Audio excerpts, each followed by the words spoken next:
So anything that causes you to move aside from what God commands you or calls you to live, you have made your God.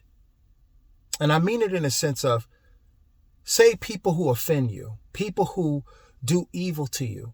If these people's offense or evil against you causes you to react in a way that is contrary to what God has called you to live in, you have replaced God with those people.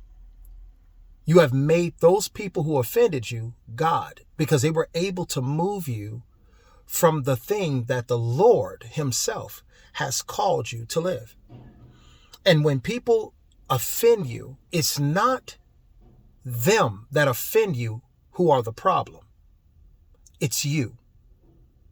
Because you have allowed them to make you do something contrary to the command of the God that you love and has commanded you to live. And so anything that you allow in that place should only be God. It should only be Jesus. It should only be God who's able to move you. It should only be God who's able to shift you, to transform you, to change you, to make you do things. It should never be anything outside of God that is able to move you from the command of God. Because it's written to love God with all of your mind, with all of your heart, with all of your body, with all of your soul, with all of your strength, with every ounce of your existence. Love the Lord your God. If you love God or are commanded to love God in this nature, then anything that comes against you, that offends you, that tempts you, that causes you to want to move and do something, to react in a way that's contrary to Jesus, when those things come, because you love God in this place, you will never adhere to those things. You will hold to the command of your Father, because you recognize that those things that are tempting you or pulling at you to react in a way that's contrary to the command of God is not your God. You know that they're not your God. You know that it's not who I'm called to be, because I love God with every ounce of me.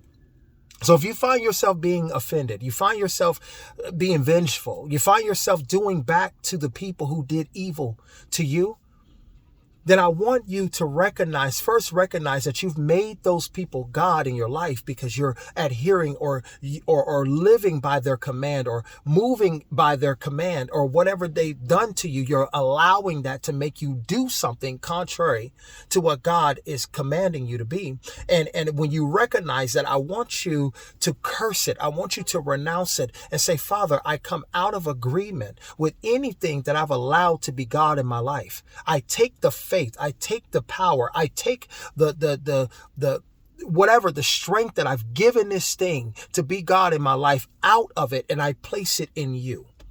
And Lord, fill my heart. Fill my heart so that people are not able to pull at me, so that temptations are not able to pull at me. God, make you my root. Make you my strength and my energy and all that I am. Make yourself my all, Father. I want you to do that. And you'll find yourself not adhering to things that are trying to pull at you to do things that are contrary to what God commands you to live. All right? I love you.